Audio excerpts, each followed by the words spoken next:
Alright, what's going on guys, it's Cynical and welcome back to another video. Today for you dudes, I thought I'd just bring you a PlayStation 5 bitching session. I didn't think I'd be doing one of these this early on in the console's lifespan. Give it at least about a year to a year and a half before things start pooping themselves, but we're about 6 months into this console, and I've already got some problems with you, Sony.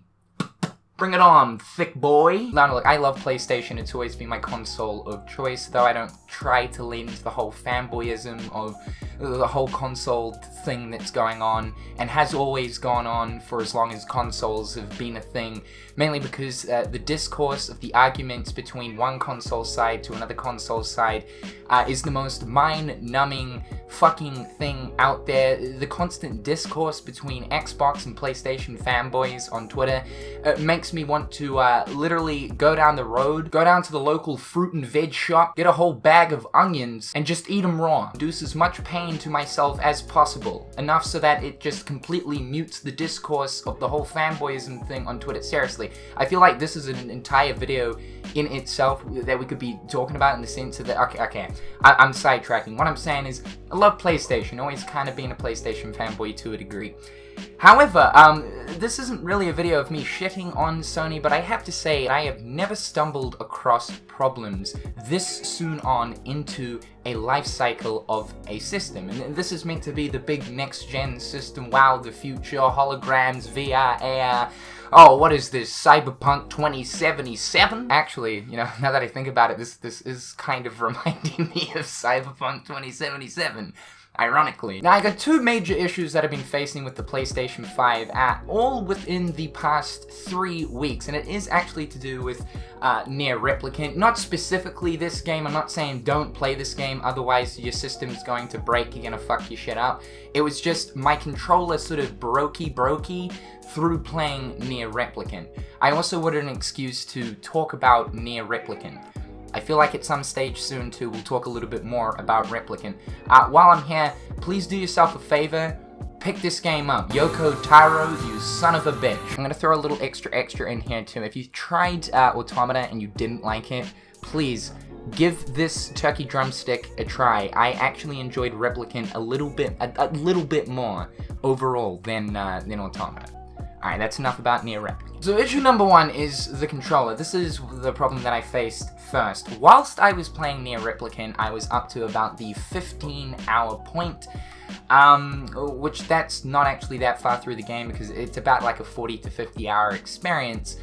Essentially, the dodge button, if you played a Nier game, is R2. And to move around the world in the quickest fashion, within Nier games, you are going to be spamming the living turkey drumstick out of R2. So I was jamming the bongos out of Nier Replicant, you know, dodging, and all of a sudden, I hear as well as feel my R2 trigger just snap, like a slight snap within the trigger. Now, there was a little bit of tension remaining, like, in the trigger. I continued to play for another hour, and then another snap. So, pretty much to show you, if I just ever so slightly move my finger over R2, like ever so slightly, you'll notice that there is now little to no tension. Well, the tension is actually non-existent. So, no tension whatsoever over my R2, which that actually registers as a button press. To compare it, here's my L2, which still has all of its tension. If I just slightly run my finger over, it doesn't move. You can kind of almost, sorry, mic's over here, kind of hear it. It's brokey, fellas. It's brokey.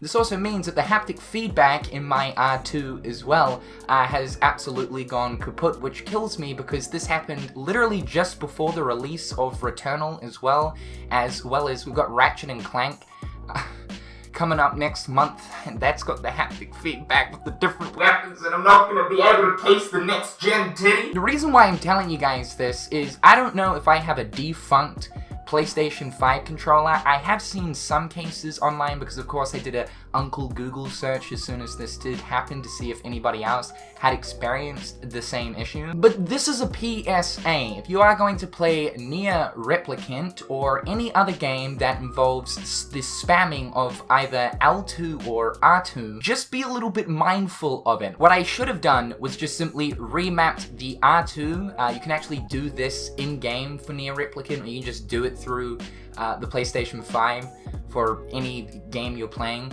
I should have just remapped the dodge button to R1. But I shouldn't have to! If I want to use R2 to dodge, I'll fucking use R2 to dodge! Damn it! I have owned many PlayStation 4 controllers for like since the PS4 was a thing, and I have never once experienced my tension snapping. This boy is still good to go. What the frick diggly doodle? What is going on here? It bothers me a lot that a next-gen peripheral breaks within the first 6 months of using it. And not only that, towards a game that isn't actually a next-gen game. This is a PlayStation 4 game. It doesn't really matter what game you're playing, of course. It just comes down to being mindful of, if you are playing a game where you are spamming the triggers, there may potentially be a chance where you will feel your trigger snap. So PSA to anyone who currently does have a PlayStation 5 or is eventually going to get a PlayStation 5, just please do be mindful of that. It is an issue. Now, the other thing that I've been experiencing, which I ended up experiencing on my PlayStation 4, but sort of towards the end of last year, which kind of made sense. I had owned that specific system for about 2 years.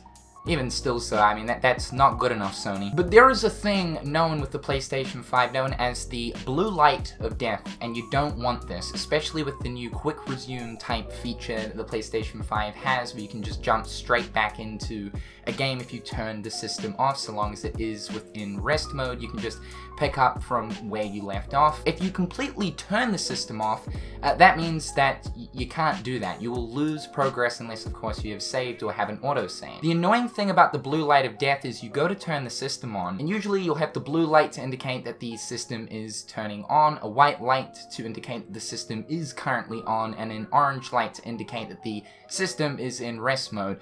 Blue light of death essentially means that it will just continually blink with the dang sonic blue light, and will just continue to do so. It will not stop unless you actually unplug the power cable out the back of the PlayStation 5, again meaning that you will lose that sort of quick resume progress. This is also not good for the longevity of your system as well. The more that you just take the power cable out the back of the system whilst the system is actually on will damage your system over time. So it's ruining me every time this happens. Again, this has only happened within the past 3 weeks, and it's happened a total of 4 times. Now, as to a reason as to why this happens, I have seen online that basically it could be like if your PlayStation 5 is plugged into a power brick, you might not want to do that. Maybe just dedicate it to one sole socket. It needs its own crevice.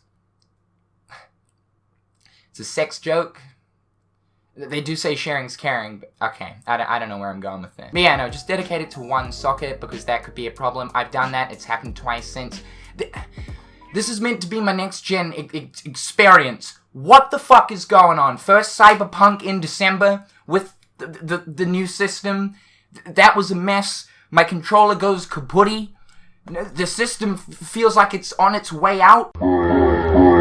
Okay, I'm slightly over-exaggerating a little bit, but the fact that problems like this are occurring only just over 6 months into the actual system's life cycle is a little bit concerning. I really can't say I've ever experienced this with any other system this soon after purchasing it. Now guys, I thought I'd just keep you in the loop of these 2 issues for anyone that is thinking about buying a PlayStation 5 or currently does have one, to just make you guys aware of these 2 problems, more so specifically, of course, the controller thing. There is obviously a high chance I could have just got a defunct controller, but you never know. These controllers should ideally be lasting quite some time. You shouldn't have to buy a new controller for at least 2 to 3 years, so yeah, a little bit stinky. Now guys, I'm Cynical, hope you have a fantastic day, and I'll catch you dudes in the next one. Peace.